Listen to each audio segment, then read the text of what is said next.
Welcome to the True Strength Podcast with your hosts, Jeremiah and Tiffany Head. All right, guys, welcome back to our show. We're excited to come back and keep talking about different things. What are we talking about today?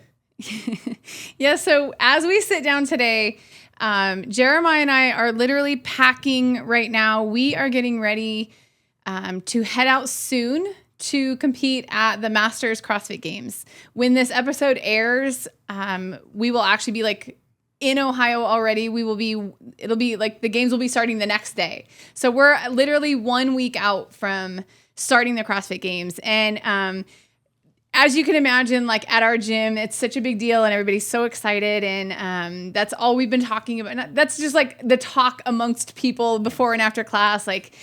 And we just keep getting all these questions, especially Jeremiah. Like, how are you feeling? What are you thinking? Are you guys ready? Like, what's going on? And so we felt like this would just be a great opportunity to just sit down and talk about the answers to those questions. It's what everybody that we get to talk to all the time is wanting to know. And so that's what we thought we would do today, is just talk about, all the deep questions. They're not deep questions, but it kind of goes deep. And that's what we always go deep, right? Yeah. I think maybe we should rename our podcast Going Deeper.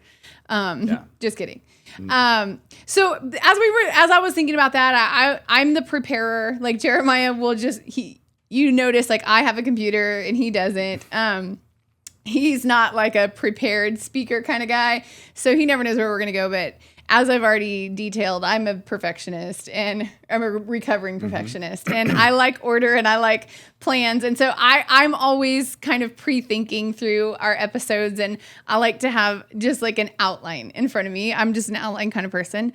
But so as I was thinking about this episode and what we were going to talk about, and really we just want to share our hearts a little bit more about going into the CrossFit Games and where we are mentally and emotionally and spiritually and all those things. I felt like this verse from 1 Timothy came up for me. It's 1 Timothy 6:12, and it's Paul writing to Timothy, and Timothy is just experiencing some hard things in his ministry. He's like walking through some things, and Paul just encourages him with the words, "Fight the good fight of faith." That is the verse that popped into my head as I was thinking about this. And I feel like it kind of goes well with what we've been talking about for the last couple of weeks, that idea of the process of letting go of lies and putting on truth and trying to stand in truth. Like that new way of thinking, that new way of walking through life is not easy. It's not natural for us. And fight the good fight of faith. There's so many things that means. Paul is encouraging Timothy to have perseverance and courage in the face of difficult things. And we don't think of our everyday life as difficult things, but there is always this battle that is going on around us and inside of us when we decide that we want to stand in the truth of who we are and who God says we are, and the truth of who God is, and stand up in our calling and move forward in our purposes. There's always going to be a battle that's going on. And if there was one thing that I think that I would characterize for both of us in very different ways, but for both of us walking into the CrossFit Games, I feel like there is a battle going on for sure. I mean, would you agree? Yeah, 100%. Yeah, I think it's, especially the last couple weeks, start getting closer. The real CrossFit Games are over. Workouts get announced. The anxiety level goes up every day, like a little bit. And it's like, so definitely the battle is different. Yeah. It's different. Yeah. So as we are walking into that battle as it is, like, or as we're just starting to feel those feelings, as those things start to come up, the question becomes like, how do we stand firm? We talked about the belt of truth, and we've talked like just little bits about the armor of God, and how like that is how we should feel clothed, like we should be covered. But when we put on the armor of God, scripture is really clear. It's in Ephesians 6. He's not calling us to put on armor in order to go actually physically fight a battle or to come up against opposition. The call to action when we put on the armor of God, when we're standing in truth and wearing all of the equipment that God has for us so that we can be in our callings, the call to action is for us to just stand firm, Yeah. for us to be firmly held and to be able to stand up and stand firm. So we don't look at the CrossFit Games as like a battle. We're not going in. It's not even about the competition at all. We are talking about a much deeper battle, again, to the deeper, but we're talking about that battle for what it is that we are going to stand in, or if we're not going to be able to stand at all. And back to confession and repentance and all those things we talked about when we talked about the belt of truth. When you stand in truth, that is where the power comes from in order for us to be able to stand firm and to be able to fully continue to be all that God calls us, to live in our true identity and to not be swayed or to not let other things, outside forces, give us identity or give us value. Yeah. And so that's where we find ourselves. Are we going to be able to stand firm in that battle when the lies want to come in? Because that's the battle we're talking about. We're talking about the battle for our minds and for our hearts when we step into opportunities that God has opened the door for us to be able to step into going into the CrossFit Games. When you step into things that are big and these things that are things you've worked for years, and you've had this doors open to you where you've qualified for the CrossFit Games, but when you step into big arenas, or when you step out in your faith, or when you step into your calling, the first thing that the enemy is going to want to do is get that belt of truth straight off of you. He is going to want to hit you just in the one place where he knows you cannot stand if you are not held in truth. And so he is going to come after us with so many lies. Yeah. And that's the battle we're talking about. So when I think about fight the good fight of faith, heading into the CrossFit Games, that's what we're going to talk about. What does that actually look like? Because we can talk about words from the Bible. We can give you Greek definitions. We can say these things, and we can do lessons and Bible studies and all these things.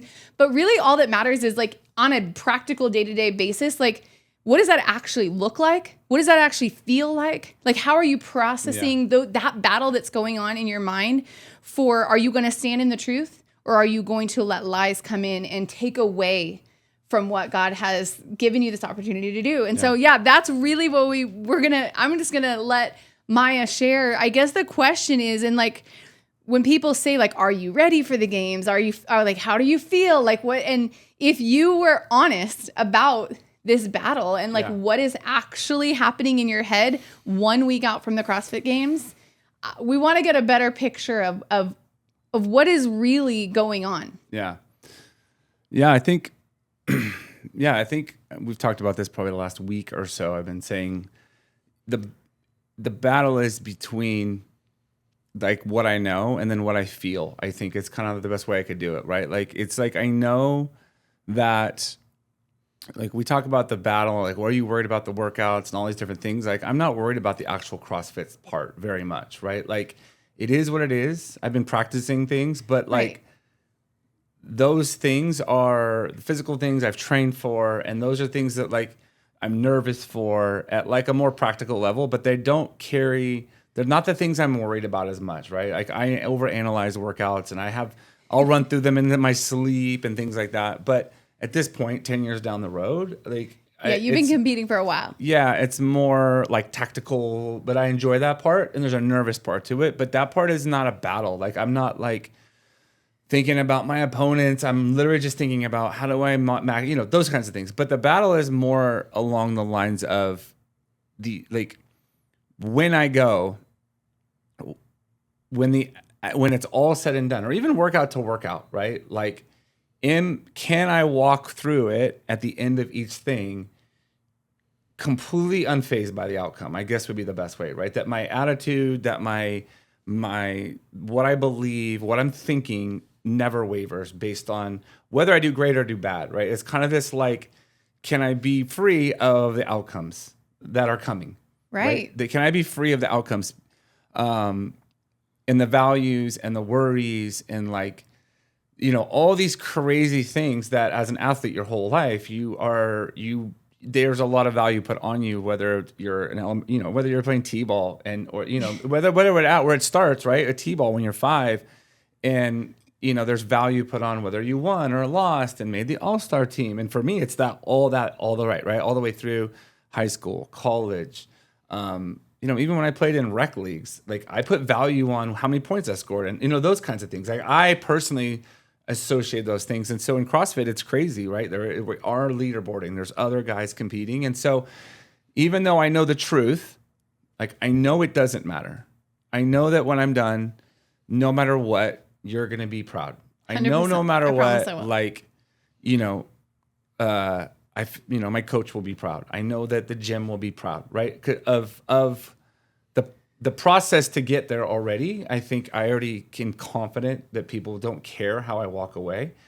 And yet I still struggle with the idea that they do, right? Like we care? That you care and that it matters. Like right. And I think at some level, we talked about this earlier, like for me this year, I feel like it's the very first time that I'm going to walk into a competition in a new way where I know who I am and I have this team behind me that I honestly believe I've never had this much of a team behind me. I agree with ever. That. I've been with you for a while. Especially in CrossFit. Never seen a team like this. It feels more like high school when you play sports and you have the school behind you. Yeah. And it was a little bit that, but also you weren't as caring as it was different in high school because it was a team sport. So this is the first time I think, in a decade of competing in CrossFit where like the very first big competition I went to Wadapalooza and I got in last second. Someone dropped out. Other people dropped out, so you were able to get in. 2 months later, they're like, "Hey, you want to come?" And I was like, "I think this is a mistake, but I'm signing up now." Yeah, take my money before they can turn it away, right? And I was shocked. And going into that competition, I was new. We had a gym. I just was like, I just don't want to come in last place. That's literally the mindset I had going into that competition. So you didn't have a lot of expectations on yourself. Myself. Nobody at the gym had expectations for you. It was just like, oh, how fun. You're going to go to Miami. And it was very much, that's how I went. Like we just went to experience it. Oh my God, I get to experience this. And this is going to be amazing. And it was like, I fell in love with it. Like we fell in love with the sport of CrossFit, the community, the sport of it was just so fun. Like I was like, I'm literally hooked. And I already wanted to go to the CrossFit Games before that, but that was the linchpin. That was like, yes, and you weren't sure if you had what it takes athletically to compete at that level. Like if I was just crazy. And, I did okay. I did fairly well that year. Out of 40, I got 15th, so I think it was a shock to everyone.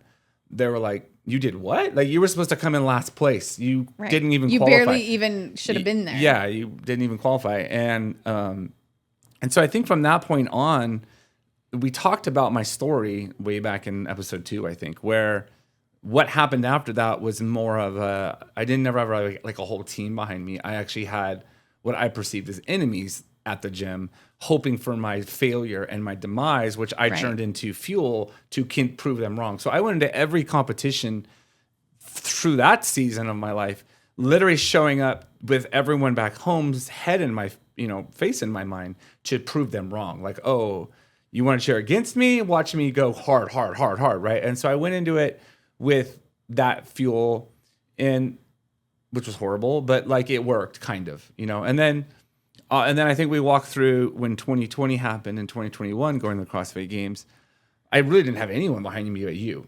And the kids, and there wasn't a community. We had some friends we had some local friends that were like more like lifelong friends, more like family. Yeah, they were not CrossFitters. It wasn't like a and team. So they were kind of behind me, but not like, the same. Oh, how cool that you get to go to the CrossFit Games. We kind of know what that is. Cool for you. Yeah. That's great. High five. And so at that games, it was very much just like me and you and the kids, and I had a coach. And I think I was at a very different place mentally, and I was just kind of like being very appreciative and thankful that it all worked out, and I got to take it in, and I still pushed real hard. And still at some deep level, I will always compete to make you proud, so that like how I do it, how I operate on the field or in the if it's called the field, I don't know. And then, or just like when I walk away, I always want, I always tell you like, I just want you to be proud of me. I just want you to be proud of me, right? I always say that, like, no matter the outcome, I don't care how I win, but did I make you proud of like how I did that? Like I gave my all, right? Right. And I had a coach and I wanted him to be proud. Like he poured a lot into me and I wanted to be like, hey, rewarding for the time you put into me. And so that, and I think I don't think that's a bad thing. I think I'll always have that. right? Like I will always have that as and it's not like a pride. I don't think as in like, I want you to be prideful. I just think like there's a connection between us that I want you to say, hey, like, yeah, I'm proud of you. You know what I mean? And which I always am. I know. And I know you'll be no matter what. Just so that that's clear on the podcast. I know, but that's always in there, right? And so I think, and I did, and we had a good time, and then we talked about how, like, we'll talk about this in a second more, like, and then I didn't know then I kind of walked through some other stuff, and then I didn't even know how to compete. Right. But I kind of like, lost my way. And so now this year, I feel like I have a whole gym behind me, right? 24/7. As these workouts are announced, people are excited for me, or like, how are you going to do that? And people different. are like, I wish I could go, and all this crazy stuff. So I have the opposite. And I'm feeling like this new weird pressure that's not real. I know there's not real pressure, but this thing of like, and we talked about in the other episode where I used that fuel in semifinals, I think, to like, oh my gosh, they're for me. I'm going to go harder for them. Right. I'm going to like... Because you want them... I want them to represent them. I also want them to be proud or feel the pride of like, oh my gosh, like this is our coach, this is our leader. And because with that community in place now, it's like a community thing. Yes, like I am representing all of them. You are our guy. You are our our pro guy, and we are for you, and like, and everybody is on that level. Like you're our guy. Yeah, and so that's a new thing where now I'm like carrying that, and I'm like, oh, what if I don't? What if I do bad on this workout, or that everyone thinks I'm gonna do good on, or what if, my rope explodes and flies across like Colton Mertens, or what if at the end of the day I don't make the cut? Like, it's like, I know it's okay. Like in my heart, I know that when I come back on Tuesday, it won't matter, right? Tuesday will come. We will open the doors. Everyone will come in and be happy, and we will run class, and and people will be ecstatic no matter what happens, right? Absolutely. And I know that's a truth, but then at the same time, I truly still wrestle with, yeah, but is it? Like, you know what I mean? Yes, but is it okay? And I'm not expecting anything. I have no expectations, right? I have like none. I know as far as like the CrossFit part, I feel like I'm fit. Right. I've put in a lot of work with a great coach that we're going to talk about, I think, a little bit, that connection later. And I feel fitter than I was at semifinals. And based on that data, that should create a desirable outcome. Right. It should be a great year. It should be fun, exciting, no matter the outcome, but it should be like, hey, this is going to be a good 4 days of fun and express of the work I've put in over a year, really a whole year since I decided to try it again. Basically, last September was when I was like, okay, we'll make another run. Yeah. We're walking in a great place. Yeah. Healthy. Mentally, physically. Best I've felt in years. Like, And so, and those are great. And with it just comes this new, it's a lie that it matters, that the outcome has weight, and like, I'm not professional. I don't have a contract. I don't have to live up to any sponsors. It's true. Like I'm not in it for the money. You know what I mean? Like there's no tangible real world reason, that like maybe a real professional athlete would have to at least be like, well, I better do this. Right. Like a pressure to I'll perform. lose my contract if I don't. Right. I don't have a contract. Right. We've lost money for 10 years on this deal. Like this is a losing money situation. Competing in CrossFit is not lucrative in the Masters division. Probably not even the regular division unless you're Tia. Right. Like, and so that's just the real world, like every morning battle, right? The every morning battle between like, I know it doesn't matter, but I fight that old familiar athlete in me that it does matter.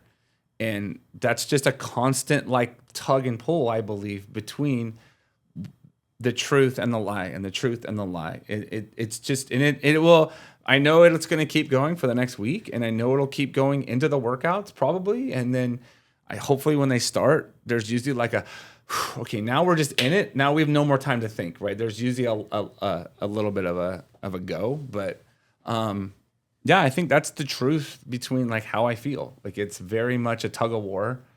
And then and then with that comes like my first instinct then is to like start being secluded and start being quiet. And I am anyways more quiet and secluded, an introverted person. Yeah, for sure. So when those start to rise up, my first instinct is to get quieter and pull back more, start like thinking this through, and then I start analyzing everything, and I pull back, and I don't want to pull back, but I'm going to pull back. And so then I'm like, oh, I hope everyone's not mad that I'm pulling back. So then I'm thinking through that, because they don't know. And so I'm always just wrestling with my actions and how people are perceiving it, but I don't want them to perceive it because I'm not mad and in a bad mood, but I am just thinking, and I am stressed, but I'm also not worried about the outcome, but I'm kind of am, but I know at the end the truth will be fine. And those are real. This is all real, the most real I can be about the whole situation, right? Like, right. I'm not like superhuman and just walk through life like, oh, Jesus would have, right? Right. He just would have been like, well, I'm cool. Like, it's all going to be good. I'm more like Peter, just the mess back and forth. Like, I know him. Wait, I don't know him. Right? That's like me in this battle. And I'm not like, and it's just a thought process that I have to just like keep bouncing back and forth in my head. So if that makes sense. That's kind of that's how I am right now. And this is you're listening to this on the Wednesday before. I'm probably more like that because like today I'm checking in, getting uniforms, getting pictures taken. Then you're really in the moment of like, this is real, this is going to happen tomorrow, and the nerves are going to be a little bit higher. About to run, 4 miles tomorrow. Yeah. As I was talking to Jeremiah about the direction I thought we should go, and this morning he was stretching, and before he was about ready to coach class, he was stretching, and I'm going over trying to make an outline. And I'm like, okay, I want to ask you this question, like what's actually going on in your mind? And he goes, okay, well, it's going to sound like a jumbled mess, because that's the truth of what's going on in my mind. It is literally that picture of a battle. Mm-hmm. So for you, I'm just thinking of this question right now. What would it look like to stand in truth at the CrossFit Games? Like, what would it look like to win that battle? Because I know that it has nothing to do with a podium or a success or a failure. I know that that's not what it means to you to win the battle of the CrossFit Games. What would that look like? Like, what would a successful CrossFit Games look like to you? I just think it would be more what's going on inside me, but I think also what's coming out probably. Like, I think a successful Games will be, I will be relaxed in every situation while I'm warming up. Not that I won't be like intense. Yes. Like I'm gonna be focus, fully focused, fully in athlete yeah, mode. I'm not like going to not give 100%. There's no other way for you. I don't know another way. Yeah, but also in a state of peace is like the way I hope that's like what I envision, is that in every moment, even when I'm intense, that I will be at peace with the situation. Meaning I'm not worried about the outcome, right? I'm more focused on the execution of it, right? And I feel like that's how I want to approach it. Like, okay, here's the workout. Here's how I'm going to execute tangibly, real world, not spiritual stuff. Like, this is like just strategy real world for the workout. For the workout. These are my plans. I'm going to do this. I think I can do this. I can hold on to this pace. When it goes bad, this is the way how you're going to, I know this is going to happen. So focusing on that part, but also at peace that no matter how that plays out, when it's done, that I'll be like, yep, gave that a full effort. Outcome is the outcome.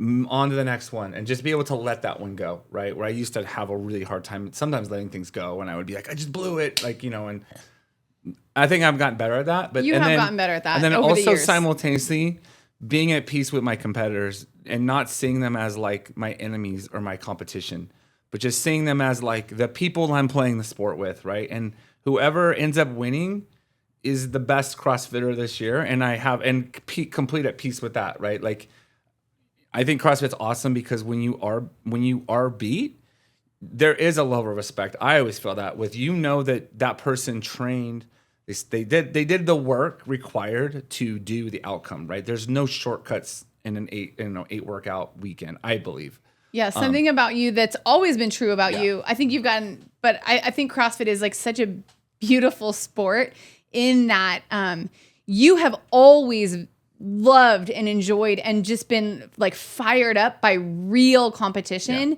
And you've never ever really had a problem with losing to someone that's better than you. No. And you do genuinely respect the hard work and what it takes to get to the CrossFit Games. I think that's one of my favorite things about this sport as well, is when you arrive at an event like this, you are surrounded by people that love this sport as much as you do, and that have put, that they've put in as much work as you have, Yes. and how to understand, like, even just as a wife and our family, we understand what it takes to compete at the highest level in this sport. And there's such a respect for that. And it is such a special community of competitors.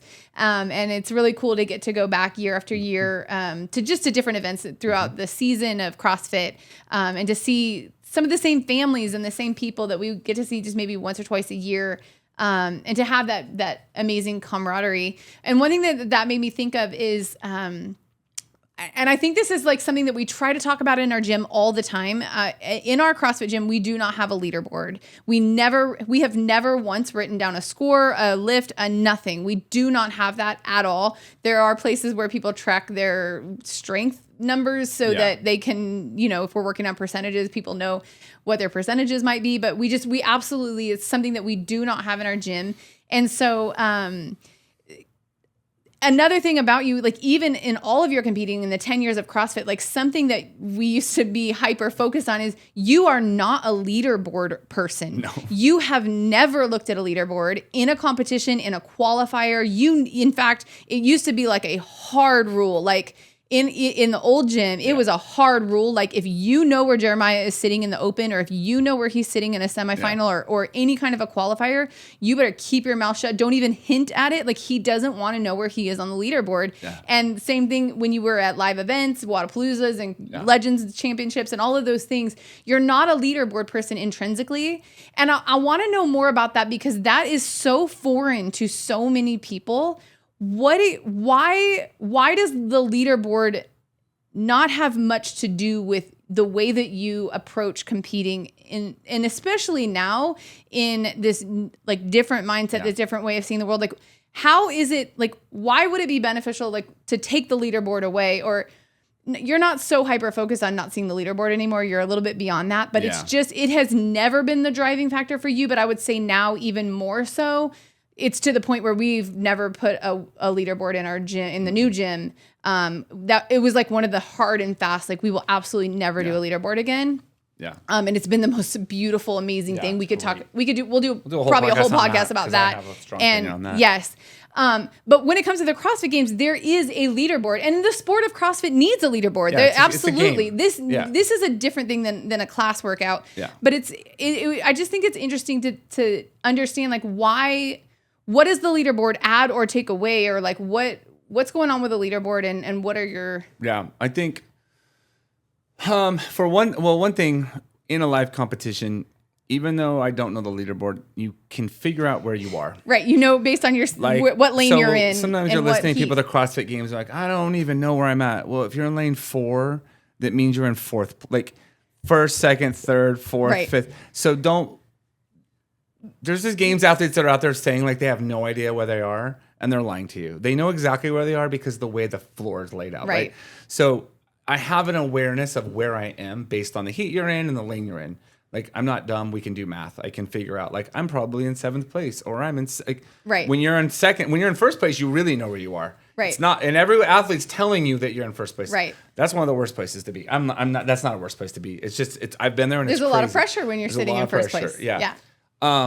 But I think the leaderboard, I think that people that like really thrive on the leaderboard, I've always believed that you're actually holding yourself back. I think that when you're worried about the leaderboard, I don't know. I just think the leaderboard doesn't matter, because the next workout has nothing to do with the points I've accumulated or where I am on the leaderboard. It's only that next workout, and I don't care about where I am or where I have. It has no value, because if I am using it as a system of like, oh, I'm in 2nd place with a 30-point lead, so I can take it easy in that workout, right? Like, I don't think CrossFit works like that. Like, I'm just going to take that workout and I'm going to go full into that one, right? And the outcome is the outcome, and I can't compete. CrossFit's crazy. I can't stop my competitors from going faster than me or slower than me, but I don't care about the points available. I don't care what I need. It's like when you hear the CrossFit Games, they're only going to need 14 points. They need to come 3 places ahead of the other person. You have like all of that's irrelevant. It's not like a real sport where you can just like D up somebody and be like, I'm not going to let this guy score. Right. Or You're not playing defense. you're not playing out there. defense. Like I can't control what they're doing. So right. it'd be fun if you could. And to think that you would go slower or faster because you have to do something is foreign to me. I only know like I'm just going to do all I can every time. Right.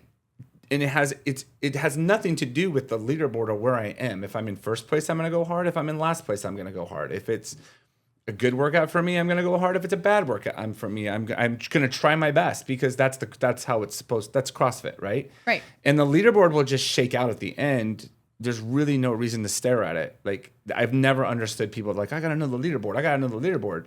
But it doesn't matter because I don't know my competitors. Like I don't know what they're good at. So I don't know. It just never made sense to me. And then we'll talk about in the gym setting of why I also think it holds people back. Yeah. I know it's a staple of CrossFit that we track our stuff, but I truly believe that it actually holds you back from actually becoming what you're fully capable of.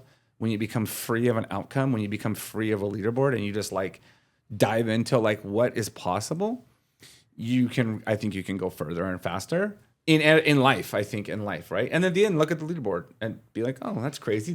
And then, like I said, and be like, oh my gosh, I can't believe that guy did that workout in 8 minutes. You know what I mean? And after you're dead and it took you 12, and then there's appreciation for that. Versus if you gamed it, you don't even know what you possibly were capable of. Now, I might game the workout in the workout.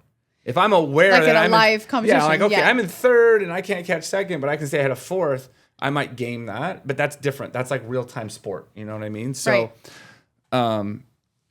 Yeah, so I just have never understood it, right? Even when I coached volleyball, it was never like the scoreboard didn't matter. I always told my girls like when the ref blows the whistle and says that we're done playing that match, that's when we stop playing hard and we'll take a break and we'll do it again, irregardless of the score.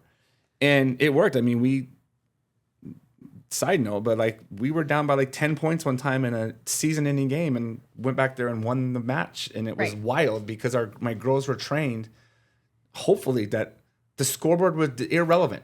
Right. We just continue playing. We just continue playing max effort until someone says stop, yes. and whatever side won at that point, right? And when you get concerned in real sport, when you watch people look at scoreboards, it breaks them. Yeah. You know what I mean? So it can ruin people's day and their competition in a hurry. Right, because it's bringing up also like just this level of comparison. Yeah. And like you said, what you are capable of is really not comparable. No, like and so like especially if we're gonna do a 1-rep clean and jerk, right? Like I'm gonna try my hardest to lift the most weight I can lift, and it doesn't matter how much weight that is compared to anyone else. There are going to be guys I know that are going to just lift 1 million pounds. Yeah. And I hope I lift a little bit more than a few people. I don't know. I'm not the strongest guy, right? We all know that. We do know that. Yeah. But so, that I think that all is just, again, about walking in peace through the whole situation. Yeah. And I was going to say, just because this is one of my favorite words, is joy. Yeah. Like just when everything comes down to where you sit on a leaderboard, there's just not going to be joy. There's just not going to be joy in the moment. You're not going to be able to be present in the moment, and there's not going to be peace. And and if we're not going in for the fun of the sport, then see where you are. It's all good. And I think if you watch the real CrossFit Games a couple of weeks ago, and you hear some of the interviews from some of the athletes, you'll hear the same thing. Like they don't have joy because of the leaderboard. They'll say like, "Well, I wasn't where I wanted to be." Yeah. And there is so much of that. They always say it. Unless they're like top 3, even top 2, even second and third were mad that they wouldn't win. In the social media aftermath of it too, you'll just wasn't where I wanted to be. I doubt. Just wasn't where I wanted to be. Well, there's only going to be one person that probably wants to be where they wanted to be. Right, the winner. Out of 30. Right. And that's insane if 29 other people are like, well, I wasn't where I wanted to be.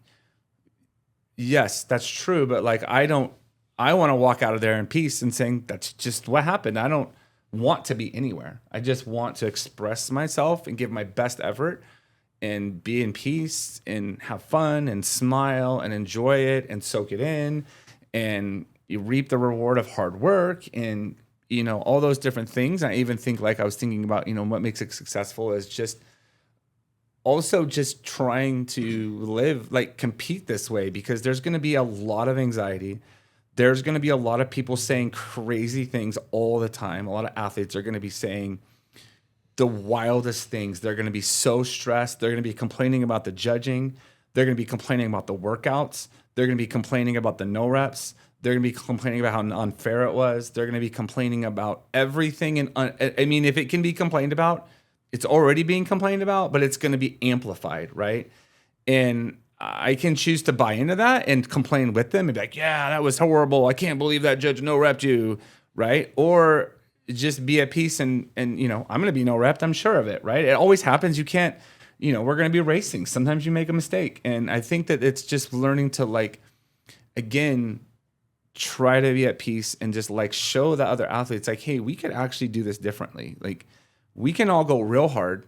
Literally as hard as humanly possible. As hard as we can, not backing down. Just trying to go as hard as we can. And at the end, we can all say, good job. Whoever was the fittest after 4 days, irrelevant of the workouts. The workouts matter, but these are the ones they're giving us. And if that combination is good for someone else, I'm going to be the first to congratulate them and say, great job. And if it's good for me and I happen to do well, I'll be like, that was awesome. That was super fun.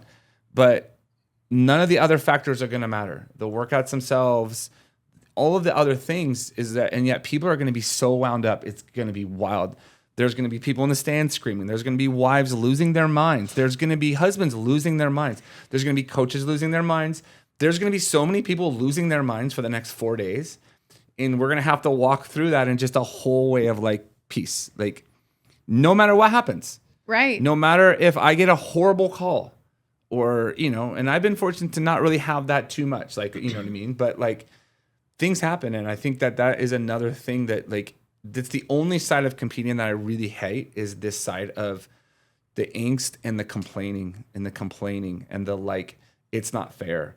And I get it. Everyone wants to do well. And it's kind of this crazy concept. So I hope to walk out of there and just this level of peace. And we're going to show people a new way.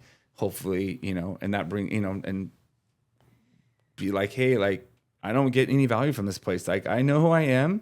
And even though I want to do well for the people back home, and that does give me some anxiety or that level of stress, I know who I am. And we're here to bring God glory and whatever that way is and show you a new way. And God gets the glory because I'm there, because he allowed me to come back. Right. And work hard and have fun, man. It's not that serious. That's the biggest thing I want to tell people. Guys, it's not that serious. Relax. If you get no repped, calm down.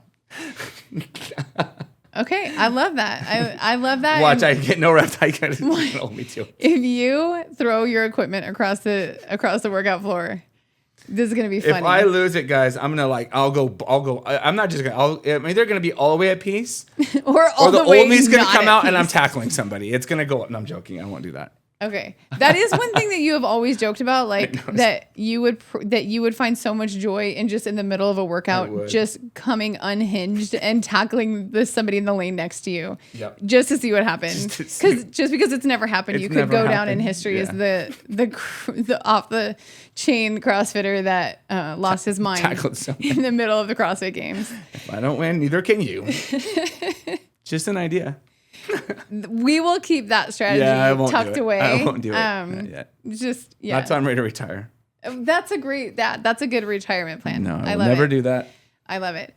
Okay, well, just switching gears a little bit, just as we close out this talk about the CrossFit Games, one of the things that we wanted to share, particularly with our gym community, actually, but there's a lot of people around us and even in social media and listening to the podcast now that have been on this journey with us of opening a new gym and watched us walk through this process of trying to learn how to stand up in a new way and how to just do things differently. And so we, every year at the CrossFit Games or at Wadapalooza, different events, every time we've ever gone to a major event, our family, and tons of families do this, is not an our family thing, but we have always made a family T-shirt for the event. And I'm actually, if you're on YouTube, I'm probably covered, but I'm wearing our family T-shirt for this year. And on our shirt is a giant orange phoenix, like a firebird. And we wanted to just share why that is there, because this is our testimony. Like this, and this podcast is our testimony, but this shirt represents for us, this is our testimony of what God has done in our lives. And so we just wanted to share that. If you haven't heard Jeremiah's whole story, you should go back to episode 2 and listen to just the transformation that God has walked him through and the things that God has changed in him. And it's been such an amazing thing to watch.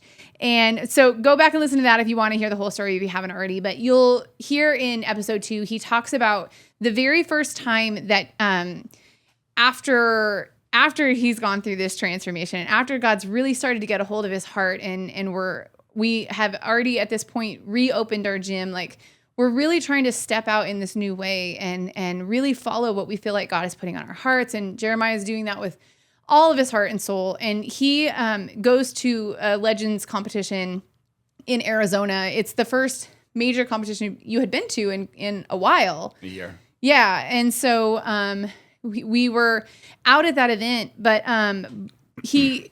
as we started that event, and Jeremiah, again, has been competing for 10 years. And the reality is he's a very successful competitor. He hasn't made it to he's only made it to the CrossFit Games once, but he was on a podcast, somebody else's podcast once, as the most successful or the fittest CrossFit athlete to not make it to the CrossFit Games. Like they were interviewing you because you had done so many good things in your career. You've stood on so many podiums at the biggest events in the sport other than the CrossFit Games. But then you were able to go to the CrossFit Games in 2021. You tied for 5th place. And so you have a very successful career.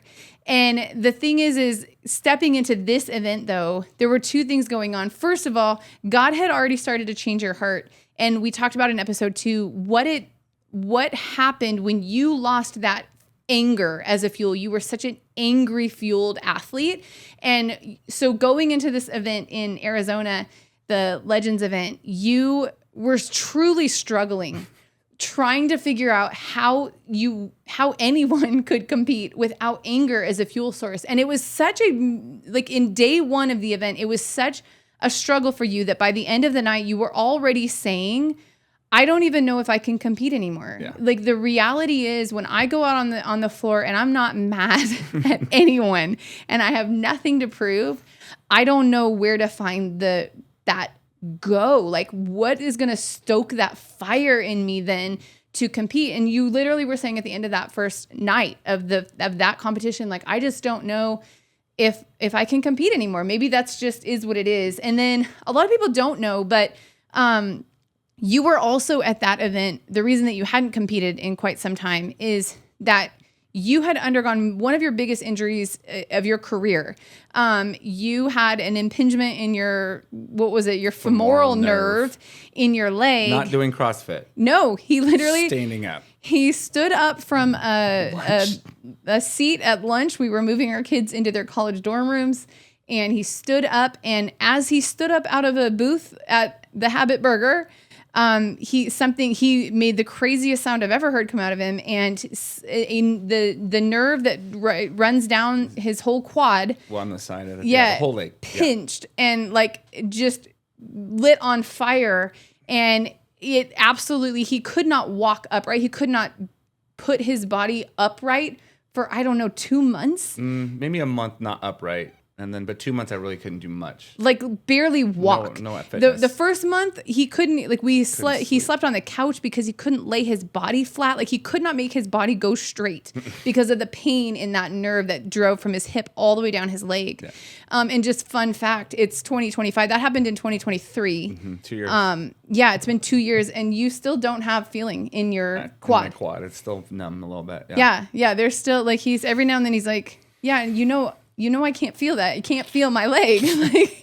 And so, that's crazy actually. Like if you really think about it, you're competing and you haven't regained all of the feeling in your whole left quad. Nope. But anyways, so that had happened just a few months before this event. And so physically at this same event where you're like, I'm not mad, so I don't know how to compete. You were also coming back from a physical, like one of the biggest injuries, you had to go through physical therapy. There was so much that it took to come back from that. And still truly, you're not 100% yet, but I mean, you are like, you're physically able to do things. You just have this weird residual numbness in your leg that has never come back. Yeah.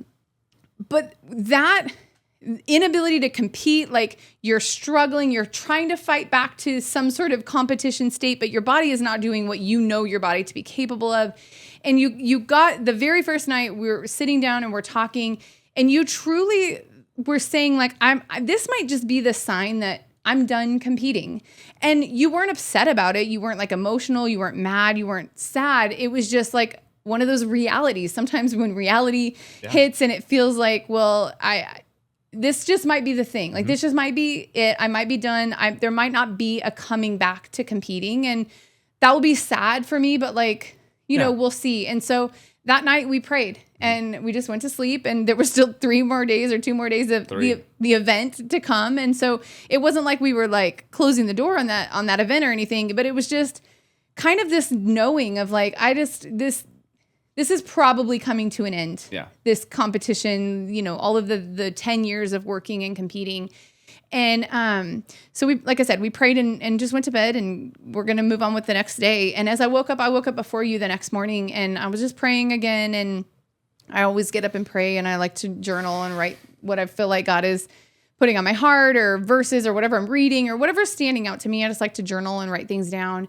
And I feel like in that morning, God just gave me this picture of a phoenix, of this bird with his wings completely outstretched and absolutely on fire, but like a beautiful fire, and rising up out of the ashes, and just with power. And I feel like God said, like, he just began to tell me, like, and let me know with that picture of a phoenix, like, that your story wasn't over. It wasn't over. We didn't see where the story was going to go. We didn't have any reason to believe that you were ever going to come back to a competitive place, and just physically or any of it. But I just had that picture of a phoenix is literally burned into my head. And I shared it with you right away. And I told you, like, I feel like God is saying it's not over. Like, your story isn't over. Yeah. So like, going to the CrossFit Games for us this year is not about going to a competition. It's not about like going to do some event. This is our testimony of what God does. The fact that you are physically like you're totally capable of doing everything that you're capable of. The fact that we have learned what it looks like to build community and to have this community around us, all of the things that God has done in our life from the time that you surrendered to him, and the time that like you let God. One of the things that I wrote down in my journal that night was that morning, I wrote that I got to see Maya allow God to burn away the anger. I got to see God burn away his ego and burn away his pride and all of the things that you thought made you successful. I watched you surrender those to God. I watched you surrender everything. And then I got to watch and be part of what God brought out of the ashes of that. When we surrender our lives to God, when we say you can have everything, you can have competing if that's what it means, if that's what you're calling me to, you can have me as a competitor. I will just lead the gym. I will do the thing that you have put on my heart. But in following God's call on your life and in letting God have full control, we've got to see the faithfulness of God. And we've got to see that he can make beautiful things out of ashes. And he can bring things back to life that we thought were absolutely dead. We thought owning a gym was gone. We thought it was in the past. We thought probably competing was gone. It was in the past. It was over. It just wasn't there anymore. It didn't feel possible. But we laid it all in God's hands, and we watched him breathe new life and bring things on, like burn away things that needed to be burned away. But then out of that, he brought so much fire and passion and excitement for the things that He's always put in your heart to do. And so like we have this phoenix on our shirt, and we chose the verse Micah 7:8, and it says, do not gloat over me, my enemies. Though I have fallen, I will rise. Though I sit in darkness, the Lord will be my light. And on our shirts, we wrote Micah 7:8, but we wrote, though I fall, still I rise. And just like, it really has nothing to do with us rising up or you rising up in any way. This verse, it's when you look at the context of what Micah is writing in this verse. He's writing about the faithfulness of God, that no matter what, no matter how dark it is, the Lord will be my light. And no matter how dead it seems, still you can rise. Like we can rise. That faithfulness of God, it's also just about that God can redeem anything, the redemption of God. He can redeem anything that we put in his hands. Even an angry, hateful, like isolated athlete can become the leader of a community that loves and supports him and us and just each other in the most beautiful way. God is a God of redeeming power. Like he can redeem anything, and restoration. God can bring back to life anything. There is nothing too far gone. There is nothing too far broken. There is nothing that is literally dead that he cannot revive.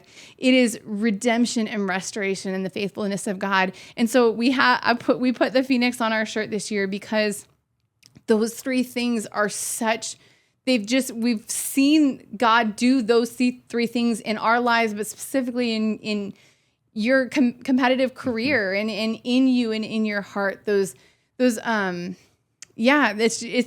shirt is our testimony. Like I guess that's the best way I would say it. Like it's our story, and it's us saying like God brought things back. He brought things back to life. He is amazing, and he is good, and there is restoration and redemption and faithfulness, and we stand on that, and we stand in it, and it's amazing. And so so that's why we have a Phoenix on our shirt this year. If you see us wearing them around, you'll see us on social media. Of course, our family will be wearing this. Tons of people at our gym have gotten these shirts, and they'll be wearing these as well. And I feel like there's just like this one last piece of your story of how, like, what's led into us competing at the games this year. And it kind of goes with the Phoenix actually. And like, I want you to share this story because this is just another piece of, for us, like one of those places, sometimes you just look and you're like, man, that was the hand of God right there. And you can just see when God is at work. And one of the things that we don't really talk about a lot, but as we were getting ready for this podcast, this was just like, we had to share this about how it is that you came to be working with the coach that you have right now, and how that ties into all of this story of the Phoenix and why we have that on our shirt. Yeah. So again, I think it's even like one of those things where, everyone likes to quote like, oh my gosh, my brain just went blank, but like, I can do all, I can do all things, not that verse. Anyways, I'll think of it in a second. My brain just went blank. But so at that competition where, I'm not healthy. I'm not physically me in any way. I'm not mentally knowing how to compete. I'm just kind of like, I'm here. Hey guys, let's just suffer really poorly today. Anyways, going into that competition, I had just come out of that injury. I really had maybe 1 month, to actually train for this thing. I hadn't lifted, I hadn't squat, I hadn't done almost anything. Yeah. And there was a program out there that put out a special training path for this competition. And so I was like, well, I'm going to have to do this because my fitness is gone. So a month will help me at least get prepared for this specific competition, which is very rare that anyone does that. Usually that's not how things work as far as like able to just sign up for like, a program. And so I did, and I liked it. And I felt like, even though I wasn't me, I felt prepared, and I felt like, I was happy that they did it, and they, it was really cool. And so at the competition, one of the guy who was in charge of it, pretty much was, pretty well known, I think, in CrossFit on a lot of podcasts with the company that he used to coach with. And he just happened to be standing all alone by the pool, like before or in the middle of the competition. I feel like I hadn't even. I think it was during the competition because you were like, I'm not even doing very good, so I'm very sorry about that, sir. But yeah, I was like, no, yeah. So, anyways, his name is Brandon Dorman, and he worked for Train Think Tank, and at the time, that's who he's working for. And he's just kind of standing there looking at the pool, and I typically do okay in a swimming event, and I did not do okay in this because I hadn't swam in so long because I couldn't swim because of my hip. And so I just felt like, I told you, I was like, I just want to go say hi and say thank you. Which is way outside. Which is very unusual for you. Jeremiah does not go say hi to people especially in a competition setting. You're just again, not in any negative way. You just aren't wired like that. No. Like you're not like let's go say hi and let's let this person know who I am. Yeah. He's just not. And I think at the time too, I wasn't doing good, so I felt like I really like I'm not anyone important. I'm not, I just wanted to say thank you basically because I was like, it was awesome that you guys did this and put so much time and effort into it. And you're here and, I wasn't part of this organization. I was just this outside person that signed up. I had no reason to have anything other than, hey, thank you. And that's it. And we just talked real quick and he was super nice. And and then for like the rest of the weekend, he kept checking on me. Like, and I was like, I'm not like anyone right now. Like, I'm doing horrible. Like, you should and probably. I'm not good. I'm Don't not watch good. me. Don't watch me. Like, this is not good. Like, you should probably focus on other people that are doing well, not me, because I'm not doing well. But like the whole time, just super nice, like showed up in the warm up area to check on me, and I'm like, this is crazy. Like, why are you talking to me? Like, because I'm totally cool with the whole situation. I was like, whatever. I'm probably done with CrossFit at this point, Yeah, I walked through the last 3 days just just deeply like, emotional event. It was just like this is these are facts. Yeah, this is not going well. This is not going well, and that's okay. I think so. That happened, and that was over, and I wasn't sure what was going on, and I probably kept kind of following the program for a while. And typical me, I'm like, wonder what I should do. And I'm like, focusing mostly on the gym after that and not really thinking about competing very much. I think I was going into my 49th year, probably as 49-year-old. And I was like, very unlikely that you'll compete well anyway, when you're 49 at the end of it. Yeah, so I really just kind of took the next like 8 or 9 months off. I think just kind of like. And still trying to figure out. Is my leg going to even work anymore, basically? Like, am I even capable? And just kind of like, I knew you had the vision of the Phoenix, so we didn't know what that meant. We didn't know if it meant something else. We just were like, what does that mean? Right, like it might mean just like something completely new. Yeah, like just a whole new thing. And so it was just trying to figure all that out. And then, so fast forward last year, then, we go to Wadapalooza and I work out on a team in the RX division as a 49-year-old. And that was like the thing that was like, oh, okay. I think my body's going to do this. My body can do this again. Yeah. It was like a test. Yeah. And so after that, I was like, I think like I have the desire to push one more time again. But still not really knowing, okay, well, I don't have a coach. I don't need a coach. I've been around for 10 years. I'll just work out on my own and I'll just kind of follow programs and I'll see the one that I think is the best, or maybe I'll buy 4 and I'll make up my own workouts. Oh my gosh, he buys all the programs. So I was probably following like 4 programs at once. Always. Because I think that's you fun. Actually are just a student of CrossFit. You just love reading programming. I love programming. I love it. You just love it. It's I love it. It's super fun to me to watch different I love it. I'm following, and then so now fast forward to maybe like January. We went to New York for a week and a half. Yeah. I come back and I was like, okay, now I'm going to train. Yeah, it's time to get serious. If I'm going to try to go to the CrossFit Games. Yeah. And so all of a sudden I see Brandon is posting, he's like on a podcast or something, and he's talking about how he's changed. He's left. He's not with them anymore. And he started his new thing. And his new thing was called Redemption Athlete. And I was immediately like, that's an interesting name. Right. Like, and I knew like we had already talked about the Phoenix and thing. And again, this is, a full year away. A full year after and I have the not Phoenix. communicated with him at all, right? Yes. At all. Like he's in Atlanta and I'm in California. And I just immediately like, I think I signed up and maybe even on social media, like we communicated real quick. Like, hey, like he kind of remembered me, which I was like, how do you remember me? Maybe because you were so bad. I was like, this guy's horrible. Why is he signing up for my program? Anyways, that's giving myself identity. That's true. Sorry, I'm not. But yeah, so I signed up and immediately, he's like, this guy's Brandon is awesome. His program is awesome. Right away, I'm like, oh my gosh, this is his programming is great. It's built for masters. Immediately I just started feeling good, and so I just kept following it and just walked, followed his program. And again, this is just a general program, not a one-on-one coach or anything like that. And roll through the open, have tremendous success. So rolling into semifinals, he builds out a special program for semifinal athletes. Again, not a one-on-one coach, just he's programming for us as the group. And again, have just, he's helped out through semifinals. We're maybe even hopped on a phone call or we're texting. Anyways, he's just like pouring out into me, right?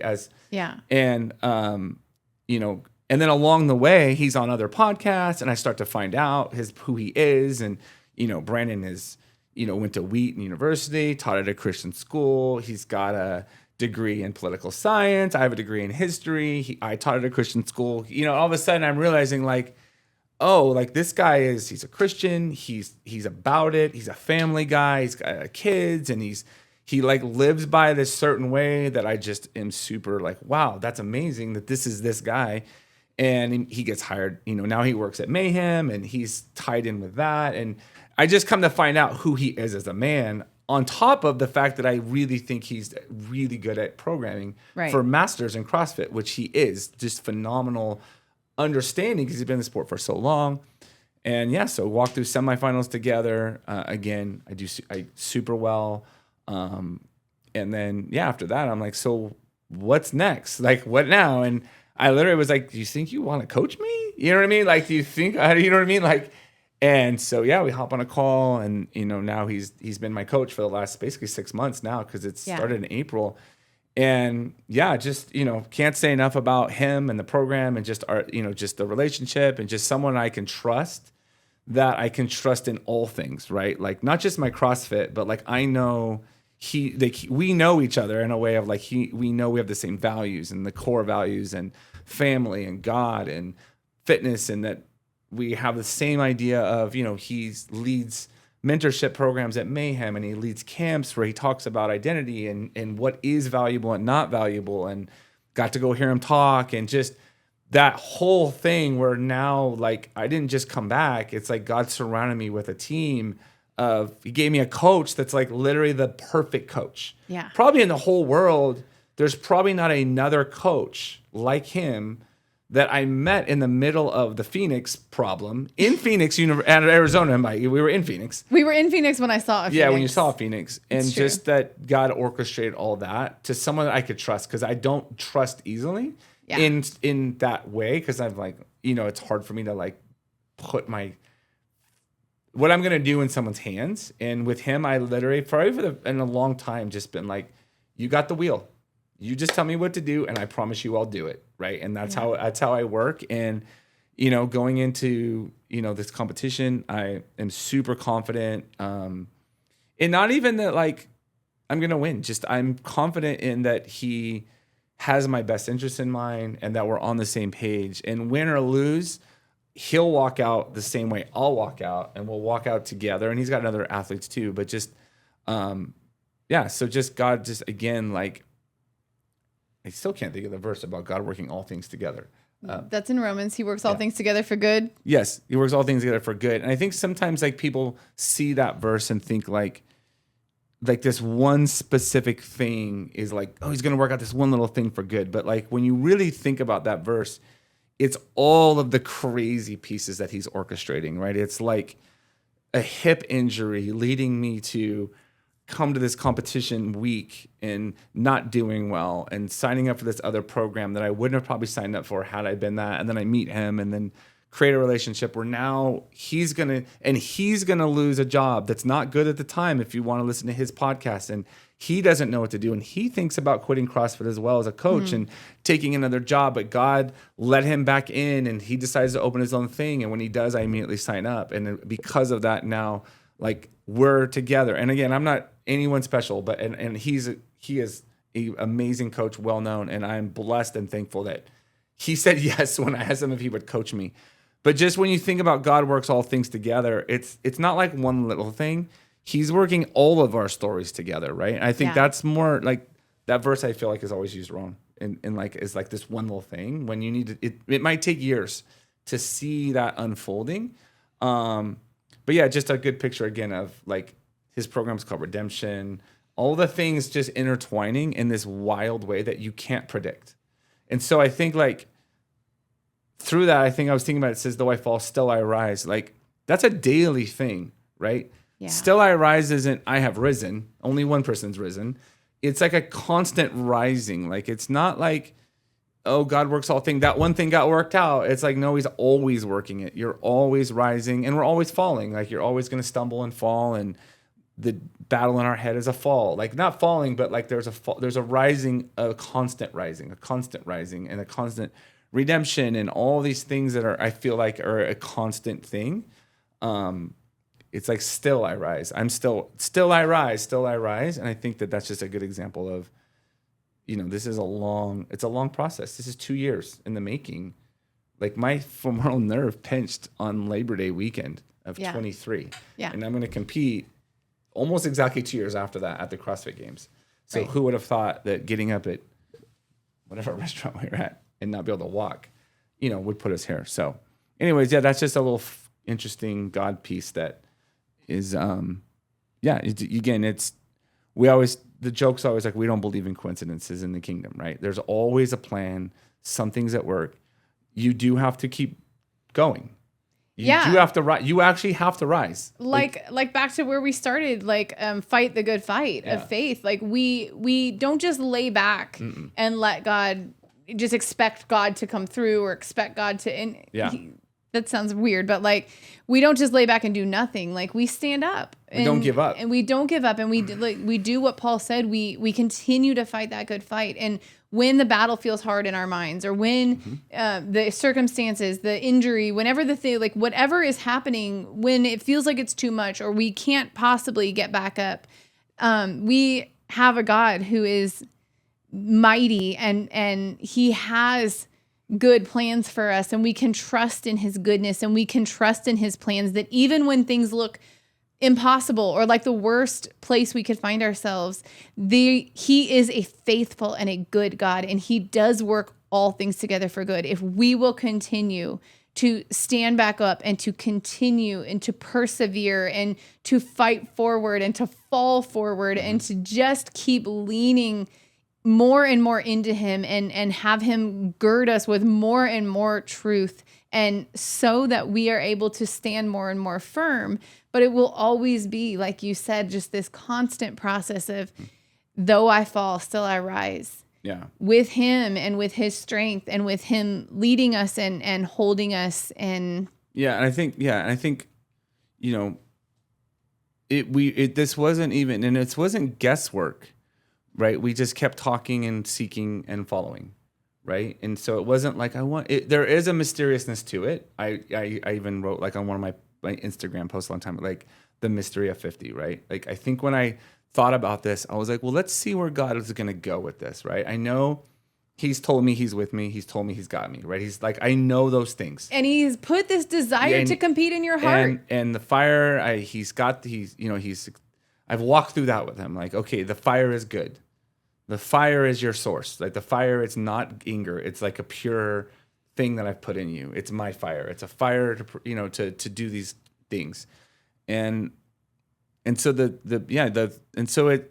it took action and daily getting up and discipline and staying after it and not worrying. It's like a daily thing, and like the outcome takes care of itself, right? And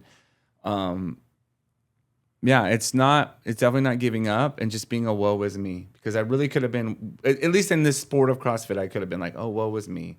I hurt my hip. I'm done. Woe is me, but yeah, I just think it's this constant thing of fighting the good fight, which is not fighting really. It's just daily discipline of standing up in truth and talking and communicating with God and saying, all right, God, what today? And he might just be like, I'm with you. Just keep going, right? And I'm never going to tell you the outcome, because if I tell you the outcome, you're going to stop. And again, like, I'm super blessed and super thankful. The outcome, I get to go back to the CrossFit Games, and that is a blessing beyond. Like, that is a reward. Most people I know, like, they would die to do what I get to do. And so when I joke about like trying to place high, I know that it's like, I get to do some things that tons of people would die to do, like really try hard. So I don't take any of that like lightly either. So it's very much a blessing, and we're excited, and we'll cut it loose tomorrow morning when you're listening to this. Yeah. For us sitting here in this moment, we have a week before we're going to let it loose. But when this is live online, it'll be tomorrow morning where we go let it loose. So if you want to, you can follow the True Strength podcast on Instagram. We will do a lot of games updates there, videos, and as much as we can on Instagram. And if you want to follow along, and if you see us there, we would love to talk to you. We would love to say hi. We're just super excited to be part of the bigger competing community. It's such an amazing sport, this CrossFit thing. And we are incredibly blessed and incredibly excited. And we're just ready for whatever God has in store. And we're going to try to walk into it, with God and in our true identities, and going to just enjoy, right? Yep. Yeah. Yeah, and I think there'll be a week off because we're not going to film our video for that Wednesday. So there'll be a break. Yeah. And then we'll probably maybe do like a recap and just talk about what happened and what we saw, and good and bad that's going on in there. And so for that week when we don't have anything go live, follow us on Instagram and keep up with what we are doing actually at the games as it's happening that week.